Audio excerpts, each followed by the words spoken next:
Halo, ketemu lagi sama gue Ari. Di video kali ini gue mau ngobrolin dan cerita tentang stagflation lebih banyak karena banyak banget saat ini yang gue temukan business owner yang masih bingung dengan servicesnya di stagflation seperti apa.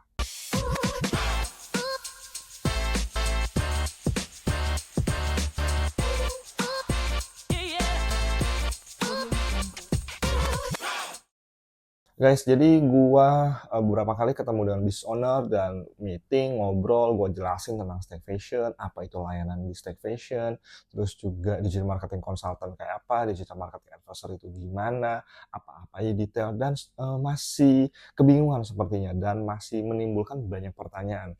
Nah, di video kali ini gue coba akan mengupas lebih jauh tentang stagflation dan detail-detail serta Q&A. Gua udah highlight beberapa pertanyaan yang sering banget ditanyakan. Semoga informasi ini bisa memberikan informasi yang lebih spesifik, lebih deep sesuai dengan yang teman-teman ingin tahu.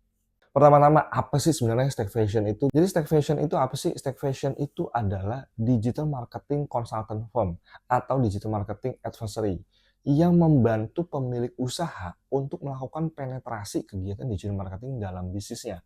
Bentuknya seperti apa aja, itu mulai dari seperti analisa, mulai dari planning, implementasi, delegasi, supervisi, hingga kepada evaluasi nantinya. Nah, ini hal-hal yang dilakukan di stagflation dan apa itu stagflation. Jadi stagflation itu adalah orang atau talent atau profesional seperti gua as a digital marketer yang memberikan layanan berupa konsultasi atau advisory. Jadi yang kita lakukan tuh kayak dokter sebenarnya. Kita ngecekin lu masalahnya apa, bisnis lu kondisinya seperti apa, digital marketingnya kayak gimana, infrastrukturnya gimana. Kemudian kita cari tahu nih masalahnya apa, solusinya seperti apa, implementasi digital marketing harus kayak gimana, estimasi budgetnya kayak gimana, terus juga flow customer-nya kayak gimana, audiens gimana. Semuanya kita kasih, kita cekin, kita kasih blueprint-nya ke lu. Nah, nanti setelah udah dapet blueprint dan ibaratnya kalau dokter tuh dapat resepnya. Nah, ini keputusan di lu. Lu mau tebus di apoteknya gua atau lu mau tebus di apotek di luar, silakan. Kan lu juga sebagai pasien biasanya kalau ke dokter kan begitu udah selesai pemeriksaan, konsul kan lu dikasih resep tuh. Ya udah resepnya itu silakan lu mau tebus di manapun ya terserah gitu kan. Nah, itu yang kami lakukan di stagflation.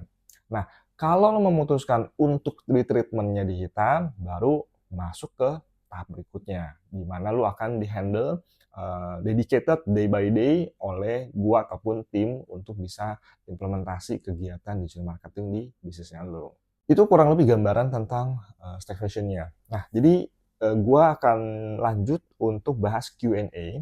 Ada beberapa pertanyaan yang gue list down yang sering banget ditanyakan dan dibahas. Tapi sebelum itu izinkan gue bisa bercerita singkat gimana background lahirnya ini stagflation. Oke, jadi berapa tahun yang lalu gue sempat menjalankan usaha digital marketing agency yang fokusnya ke sosial media, namanya Postmaker. Brand ini dan usaha ini dan PT ini itu sudah dijual. Ya, jadi bukan lagi kepemilikan di gua dan semuanya aset digital dan sebagainya itu sudah dipindah tangankan. Nah, berdasarkan dari pengalaman informasi, kan gue masuk industri di digital itu kurang lebih 2011. Dan jadi dari experience dan sebagainya dan kegiatan usaha menjalankan digital marketing agency, gue menemukan hal yang lebih match untuk gue execute sesuai dengan strongnya gue gitu kan. Ini after dari gue menjual perusahaan, melepas dan akhirnya gue nextnya apa gitu kan. Nah, hal yang gue paling senangi di dalam rangkaian kegiatan digital marketing yang gue sukai dan gue punya strong point lebih di situ adalah part terkait dengan strategiknya. Ya, jadi gue orang strategic person nih. Jadi bukan gue nggak ahli di dalam desain, di dalam teknis, bikin konten mesti gimana ataupun ads. Yes, gue bisa, maksudnya secara teknis pengerjaan gue bisa, gue paham, tapi gue nggak strong di sana. Ada yang lebih ahli, lebih profesional dan lebih strong di sana. Tapi gue menyukai part terkait dengan strateginya, penyusunan strategis dan sebagainya, funnel dan kayak gitu-gitu gue suka. Nah, ini juga ketika gue cek di market, celah ini atau hal ini lemah banget. di business owner, khususnya perusahaan korporasi menengah ke bawah gitu. Hampir nggak ada talent, nggak ada pihak yang mensupport part ini.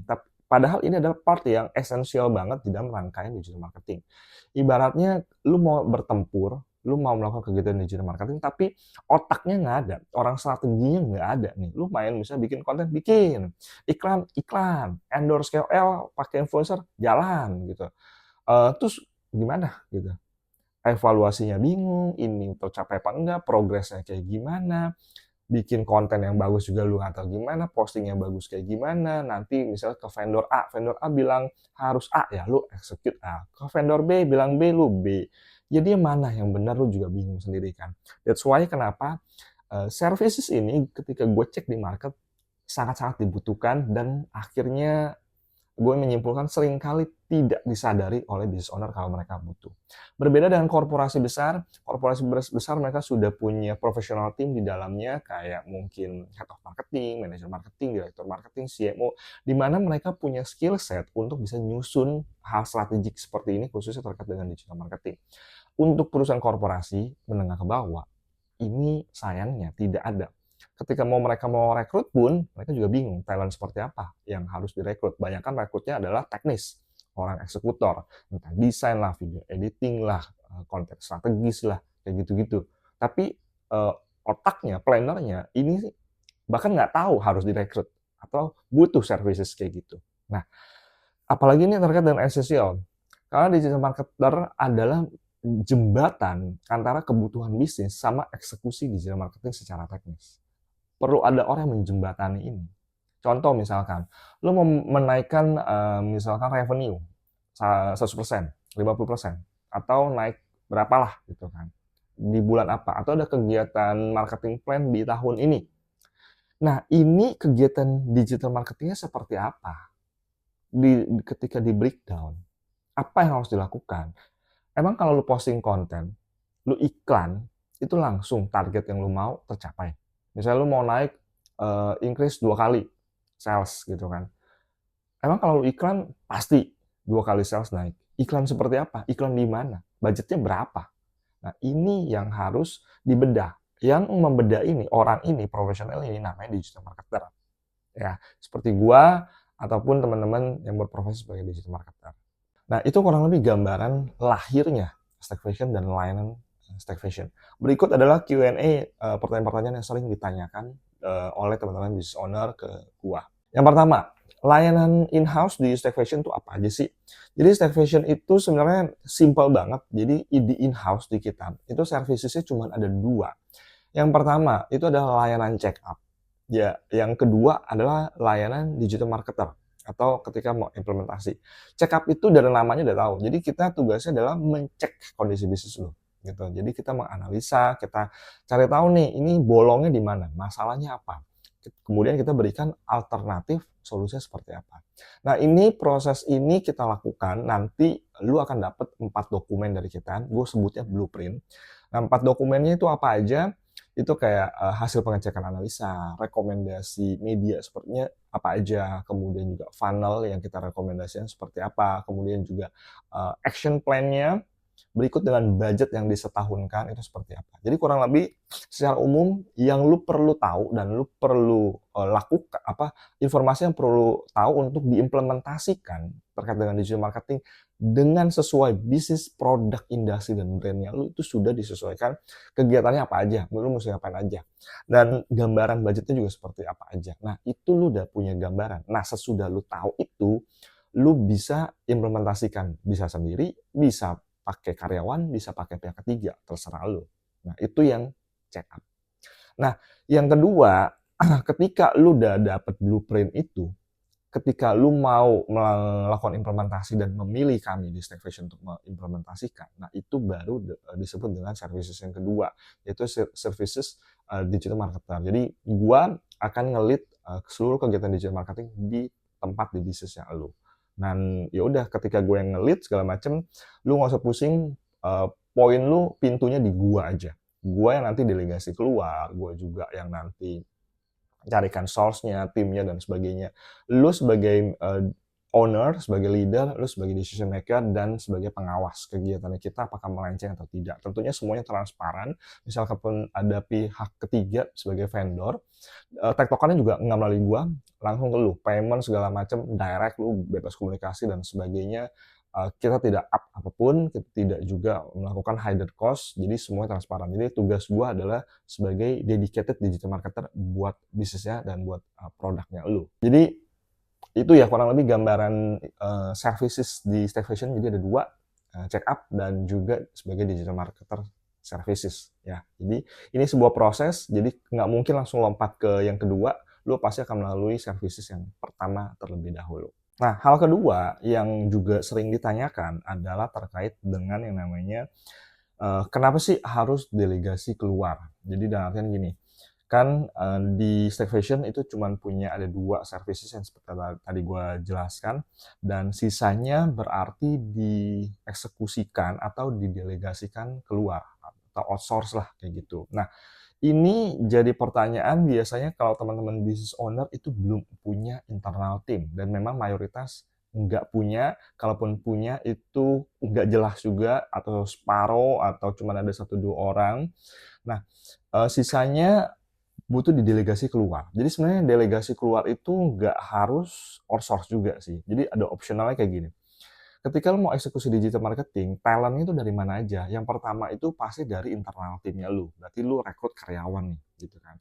Nah, kalau rekrut karyawan itu isunya adalah modalnya gede. Modal dalam artian gini, operasionalnya gede. Lu mesti ada gaji, ada bonus, THR, belum lagi nanti ada tapera, belum lagi nanti ada lain-lainnya lah gitu kan, biaya-biaya lain. Siapin alat kerja, ada cuti, ada bonus, asuransi mungkin gitu kan. Belum lagi drama kantor, absensi, dia kok nggak masuk, segala macam kayak gitu-gitunya gitu kan.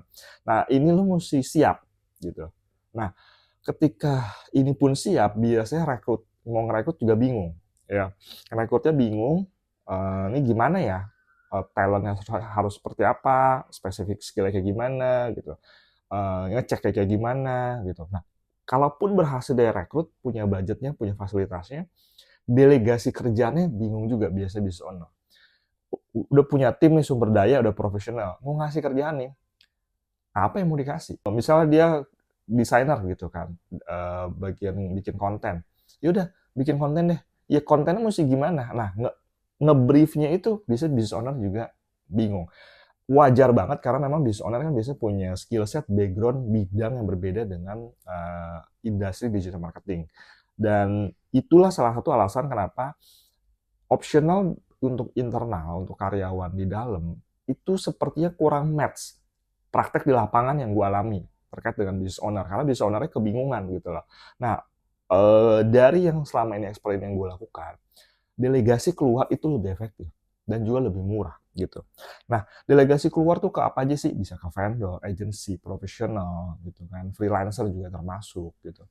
Nah, itu mereka ngerjainnya, mereka udah tahu apa yang harus dilakukan. Nggak ada biaya overhead, lu nggak usah gaji mereka. Begitu udah selesai, ya udah bye. Kalaupun ada sistem misalkan recurring, misalkan gue butuh dia pakai terus-menerus nih, ya udah lu bayarnya kayak gajian aja, tiap bulan lu bayar, tiap bulan bayar, kayak gitu kan. Dan itu lebih enak, lu udah brief sekali, dia udah tahu kerjanya apa, tinggal diulang-ulang, tinggal di follow up, gitu kan, dicek, gitu. Jadi kenapa perlu delegasi keluar? Itu, jadi lebih efektif, lebih murah. Dan lu nggak usah controlling, lu nggak usah ngajarin lagi mereka. Mereka udah tahu banget mesti yang dilakukan apa. Bahkan lebih tahu dari lu sebagai business owner. Karena memang mereka profesinya dan sehari-hari mengerjakan hal itu. Gitu. Dan malah mereka dengan senang ngasih tahu lu baiknya seperti apa. Nah, ini kalau lu misalnya pegang banyak banget pihak luar nih, third party gitu kan. Ada agency, vendor, agency mungkin lebih dari satu, freelancer ada beberapa gitu, profesional juga ada beberapa. Ini gimana? Kalau semuanya komunikasi ke lu, konten ngomong ke lu, iklan ngomong ke lu, soal KOL endorsement ngomong ke lu, terus juga minta review desain ngomong ke lu, website ngomong ke lu, apalagi soal performance Google Ads ngomong ke lu, funnel ngomong ke lu. Wah, semua nih, itu baru urusan digital marketing. Lu kan ada kerjaan lain kan, ada ngurusin produk, ngurusin branding, networking, lu ada jualan, ada ngurusin manajemen, pajak, ada ngurusin lain-lainnya, ya kan? Lu bayangin deh, direcokin sama orang-orang digital marketing nih, ya, vendor-vendor, third party, ngejar lu, minta review, minta ini, wah lu tambah kerjaan. Nah, itu juga enggak, apa ya namanya, enggak efektif gitu. Nah, itulah salah satu juga alasan kenapa lu butuh, layanan digital marketer, kayak services di Stagflation, lu butuh layanan ini. Karena layanan ini menjembatani, jadi lu taunya satu pintu aja, misalnya gua as a digital marketernya, lu taunya gua aja, lu hubunginnya gua aja, dan gua juga akan tektokannya ke lu satu pintu aja. Nah, semua source ini, yang third party ini, larinya ke gua. Di bawah kontrolnya gua, di bawah reviewnya gua, di bawah evaluasinya gua, dan gue yang kasih brief, gue yang kasih delegasi pekerjaan. Pokoknya apa yang di-deliver dan apa yang dikerjakan oleh mereka, lu tahu, briefnya dari gua, teksnya dari gua, paymentnya langsung kepada mereka. Yang jelas adalah mereka ngerjain sesuai dengan kebutuhan bisnis, produk, services, dan brandnya lu, gitu. Bukan maunya lu, ya. Gue udah jelasin video yang lain, Dishonor bukan maunya owner, tapi maunya market, ya. Oke, itu lu perlu paham. Jadi salah satunya enaknya ada di Stagflation yaitu lu punya salah satu orang advisor consultant yang berada di sisi lu, di pihaknya lu sebagai business owner, menjembatani dengan semua vendor yang ada. Kenapa gue bilang berada di pihak lu? Karena seringkali kalau lu langsung direct ke third party, mereka akan pro ke mereka, nggak pro-nya ke lu gitu. Nah, lu butuh pihak yang pro ke lu, yang tahu teknisnya, yang nggak, dalam artian gue nggak dicurangin lah kayak gitu. Nah, itu hal yang sering ditanyakan, kenapa perlu delegasi keluar. Berikutnya, apa aja sih fraud-nya? Ini juga sering ditanyakan gitu kan. Tadi kan gue sebut ada fraud, ada kecurangan lah gitu kan. Jadi lu perlu pahami, gue sebagai orang yang posisinya pernah kerja di agensi, membangun agensi, menjual services agensi. Nggak usah dipungkiri, gue juga nggak mau menuding siapapun, tapi yang jelas biasanya penjual atau dari sisi penyedia jasa, ya khususnya dalam digital marketing, itu punya tendensi menjual servicesnya mereka. Misalnya gue sebagai agensi, gue jual konten nih, gue produksi konten gitu kan buat lu. Gue punya tendensi untuk jual kontennya gue, ya bukan konten gue jual servicesnya gue berupa konten-konten itu gitu kan, closingin karena kan gue butuh cash flow sebagai usaha gitu kan. Nah, lu datang ke gue gitu kan, market lu atau kegiatan digital marketing ternyata butuhnya adalah bukan heavy di sosmed, tapi heavy-nya adalah traffic dari Google. Ini dialami oleh klien gue bahkan. Tapi karena gue punya tendensi menjual, gue kasih tau lu, ya lu nanti bikin konten kayak gini-gini, posting kayak gini, bagus deh, nanti akan lu tambahin iklan, traffic akan banyak gitu kan. Tapi ketika kita cek fundamental, bisnis ini, industri dan produk ini, audiensnya tidak banyak berada di sosmed. Betul ada di sosmed, tapi tidak heavy di situ. Otomatis spend budgetnya jangan banyak di sosmed. Tapi source-nya dari mana? Dari pencarian, karena bisnisnya di 2B, di Google. Berarti otomatis butuh website, butuh traffic dari Google Ads. Bukan dari sosmed, bukan dari KOL. Gitu. Betul itu ada, boleh untuk support dari sisi awareness-nya, branding-nya. Bukan leads-nya. Nah, jadi kita harus dibagi nih. Nah, ini seringkali ada terjadi fraud. Ini salah satu contoh. Fraud adalah gini, kalau agency atau gua jualnya services konten untuk sosial media, ya gue butuh closingan, ya udah gue oke, gue bagus-bagusin, yang penting lu deal sama gue, perkara itu ibaratnya match banget menjawab kebutuhan lu, ya itu nomor sekian. Nanti 3 bulan kontrak, 6 bulan kontrak baru mungkin di-mention gitu. Nah, ini gue sebut fraud atau bentuk kecurangan yang sangat halus. Atau mungkin bahkan tidak disadari atau tidak dipahami, tidak diketahui oleh kedua belah pihak. Gitu. Bisa aja mungkin pemahamannya tidak wide, tidak smooth, tidak luas. Ya. Jadi tidak memahami aspek bisnis yang diimplementasikan ke digital. Taunya gue punya services, ya udah beli aja gitu. Nah, kayak gitu juga. Jadi nah ini di sini lu butuh middle person. Middle personnya itu adalah digital marketer gitu, yang menjembatani itu semua. Jadi itulah salah satu bentuk kecurangannya, ya.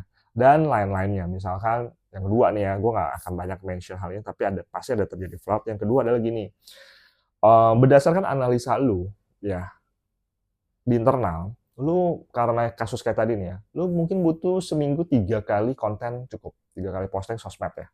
itu cukup. Sisanya budget akan heavy di leads dari Google. Nah, tapi karena agensi ini punya tendensi jualan paket, misalkan, oh sebulan paketnya 30 konten, gitu kan. Nanti sebarnya entah di Reels, di feed, nanti di carousel, nanti story, kayak gitu-gitu. Nanti ada bonus foto produk dan sebagainya. Nah, kan dia jualan paketnya kayak gitu. Pertanyaannya, emang lu butuh paket kayak gitu? Berdasarkan analisa, lu cuma butuh 3 kali konten per minggu, cukup. Karena nggak heavy di situ. Dan lu nggak akan spend banyak di situ juga. Audiens lu nggak ada di situ, tapi tidak behavior-nya tidak datengin lead dari situ. Nah, berdasarkan ini kalau lu beli paketannya dia, kan jadi biasanya jadi over budget. Sebaiknya effort ini dipindahkan ke tempat lain, gitu. Bukan di sosial media. Ya bagus, boleh nggak 30? Boleh. Kalau harganya sama kayak 3 kali, ya nggak apa-apa, lu terima, bagus, nggak apa-apa. Tapi kalau biasanya kan nggak mungkin dia jual harga package disesuaikan dengan harga lu yang custom yang kebutuhan lebih kecil. Ini bentuk salah satu sampelnya aja. Jadi biasanya mereka menjual dengan package dan berusaha untuk meng-closing itu. Karena kalau lu paketnya terlalu atau kebutuhan lu terlalu dikit, kan nggak nutup dengan overhead-nya mereka kan sebagai korporasi gitu. Nah, ini bisa diakali sebenarnya lu bisa lempar ke freelancer gitu.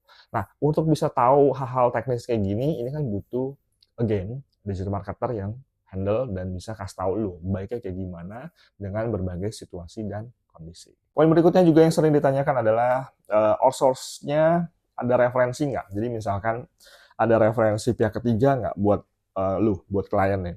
Jawabannya ada.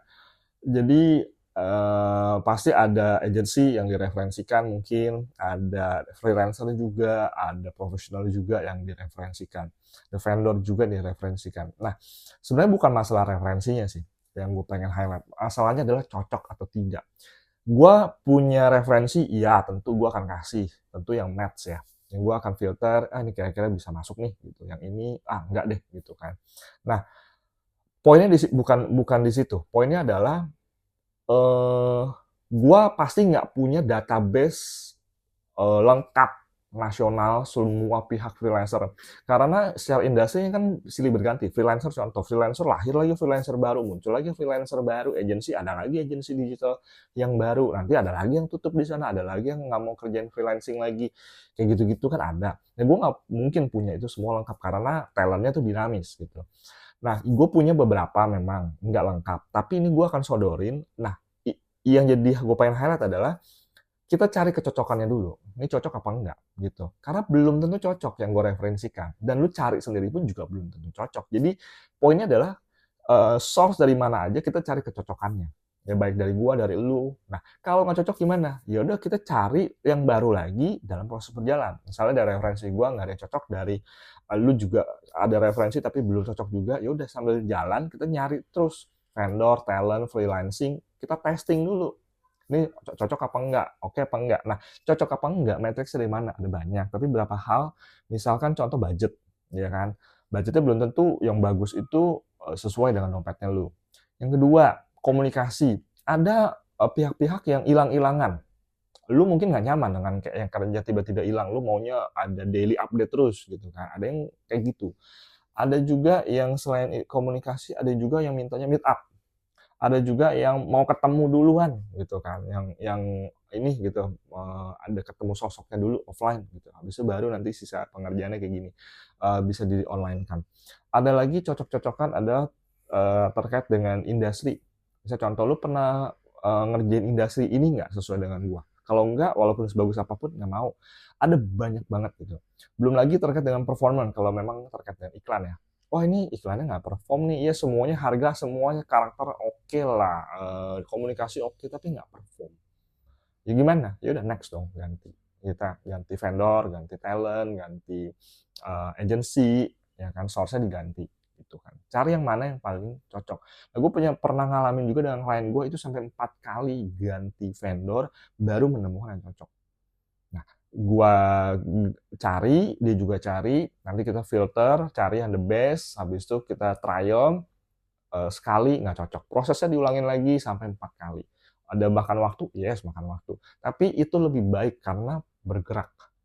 Daripada diem aja gitu kan. Itu lebih baik. Nah, itu yang gua uh, pengen highlight juga. Oh ya, ini juga ada yang nanya, kalau nggak cocok sama referensinya gimana ya? Tadi gue udah bahas, ya udah ganti terus, tukar terus gitu kan. Ini namanya kan kita menggunakan source ini SDM, talent orang gitu kan. Orang itu nggak selalu perform optimal. Ada kalanya dia akan down. Oke lah, mungkin down-nya bisa ditoleransi gitu kan. Tapi kalau down terus-menerus underperform, ya kayak lu punya karyawan, berarti udah uzur nih, udah saatnya perlu mungkin diganti gitu kan. Atau faktor lainnya. Yang jelas adalah kalau nggak cocok, ya bisa diganti. Ya kan, semua vendor itu bisa diganti gitu. Referensi vendor, oke, udah gue jawab juga. Ada, ya kan.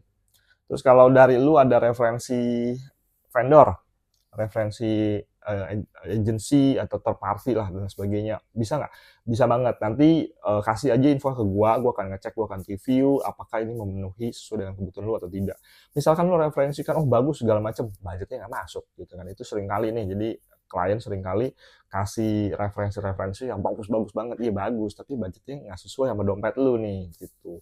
Dan juga lainnya, yang jelas kasih ke gua akan bantu filter dan gua akan kasih brief kepada mereka dan minta penawaran kepada mereka, gitu kan. Dan apakah hasilnya cocok atau enggak, ya nanti gua update ke lu. Oke, next pertanyaan yang juga sering ditanyakan, apakah gua sebagai digital marketer bisa nggak buatin marketing plan? Jawabannya adalah tanda tanya ya. Gue juga jawabannya tergantung deh gitu kan. Jawabannya adalah 100% enggak ya, tapi gue bisa bantu ya. Kenapa? Marketing plan itu idealnya dari lu sebagai leader dan sebagai owner. Kalau gua, ya itu jadi bisnis gua dong, sama kayak bisnis plan juga kan. Kalau bisnis plan gue yang bikin jadi bisnis gua. Marketing plan harusnya itu turunan dari bisnis plan. Tapi kalau lu ada kesulitan, gue akan bantu memang. Gue kasih guideline, lu perlu ini, perlu itu gitu kan. Dan gue akan lengkapi juga, bantu perlengkapi mana yang kurang. Gue akan bantu juga analisa mana yang kurang. Itu dari alat marketing plan. Tapi kalau bikin ini 100% dari nol, jawabannya nggak bisa. Karena gue nggak tahu lu mau ngapain gitu loh. Setahun ke depan, 2 tahun ke depan, 3 tahun ke depan. Lu mau ngapain? Kalau gue nggak tahu lu mau ngapain, gimana gue bisa nyusun strategi perangnya kalau gue nggak tahu. Jadi lu harus kasih tahu dulu, lu mau apa, mau ngapain, tahun ini mau apa yang mau lu raih gitu kan. Lu mau menjangkau apa, proses bisnis lu kayak apa, ada progresnya kayak mana, misalnya lu nambah produk kah, nambah cabang kah, nambah services kah, lu mau partner dengan siapa, networking sama siapa, itu ya lu kasih tau dulu, nah nanti baru gue bantu ini membreakdown itu semua ya. Terus ada lagi nanya, apakah bisa bantuin bikin audit analisis gitu kan. Jawabannya adalah bisa, tapi tolong lu buat dulu versi lu. Jadi gue akan nanti mengupdate, merevisi gitu loh. Jadi jangan lu suruh gue langsung tiba-tiba bikinin audit analisis dari kosong. Ya secara teknis gue bisa ya, tapi secara fundamental, mbok lu ini bisnis lu, tolong lu bikin dulu coret-coretan, tulis-tulisan versinya lu, audit seperti apa yang lu mau raih, siapa yang lu mau layani, masalahnya apa, kenapa lu mau masuk ke target audience ini, gitu loh kan. Lu apakah punya engagement emosional, atau kalau punya ada korelasi apa, atau lu punya pernah mengalami masalah yang sama, lu tahu banget dan lu pengen serve mereka, atau gue nggak peduli semua itu, gue cuma pengen cuan. Ya intinya lu kasih tahu dulu lah, lu apa versi lu mau masuk ke siapa gitu. Dan kasih ke gua pun jangan yang data bodong. Data bodong tuh misalnya contoh umur segini ya, umur 15 sampai 30 tahun. Terus juga misalkan tinggal Jabodetabek, pekerjaannya apa gitu kan, SIS-nya apa. Udah kasih ke gua. Ya jangan kayak gitu, lu kasih tau dong masalah dia apa. Lebih lebih smart lah, lebih mendalami lah si audiensnya ini. Kenapa dia harus beli dari lu gitu. Hal kayak gitu lu breakdown gitu ya. Nanti gua akan bantu guide. Intinya adalah bisa, tapi tolong bikin versi lu dulu.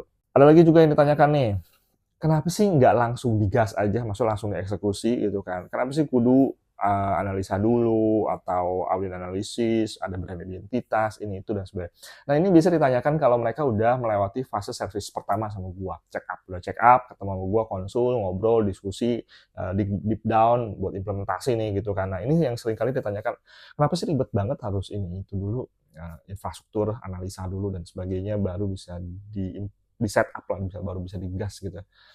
Nah, jawabannya adalah again, kalau lu gagal merencanakan, berarti lu merencanakan untuk gagal. Ini kan hal yang esensial banget gitu. Kalau lu nggak tahu lu mau ngapain, lu nanti brief ke vendor atau pihak ketiganya, mereka suruh kerjain apa gitu loh. Contoh misalkan bikin website, websitenya seperti apa? Lu mesti tahu dong, website ini dibangun nggak cuma gitu doang. Fungsi website ini apa? Kalau website itu nggak ada fungsinya, buat apa lu buang duit bangun website? Sosmed, sosmed itu fungsinya apa gitu loh. Harus punya fungsi di dalam rangkaian kegiatan digital marketing. Bukan cuma posting-posting doang. Lu posting harap orang beli, nggak gitu ceritanya. Jadi harus disusun sedemikian rupa.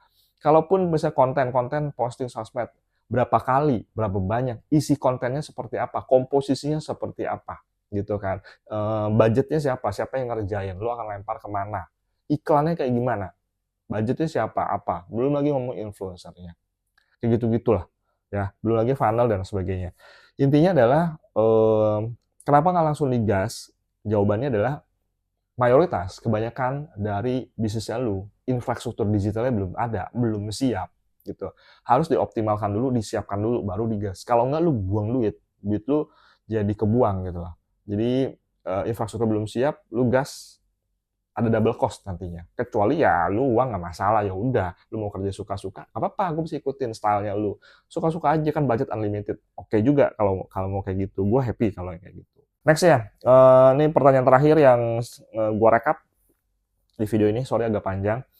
Range budget berapaan? Oke, gue jawab dalam dua hal ya. Yang pertama, kalau budget untuk di kami, untuk di Stagflation, itu range-nya mulai dari 500.000 sampai 5,5 juta atau batas UMR. Jadi kita biasanya nggak akan lebih daripada UMR yang optimal gitu kan. Biasa di bawah itu. Kenapa? Kalau di atas UMR, logikanya gini, kalau misal gue charging di atas UMR, ya lu ngapain pakai gue? Lu rekrutnya karyawan, kan enak lu punya karyawan, bayarnya misalkan 6 juta, lu bayar 6 juta, biasanya karyawan enaknya apa? Lu kasih bisa double job, triple job, ya kan? Ngurusin digital marketing, ya nanti angkat telepon juga, ngangkat galon juga, cuci WC juga, biasanya kayak gitu. Nah, pasti lu akan lebih seneng satu kos tapi bisa jadi masuk internal, bisa ketemu tiap hari, bisa ngobrol, bisa diskusi.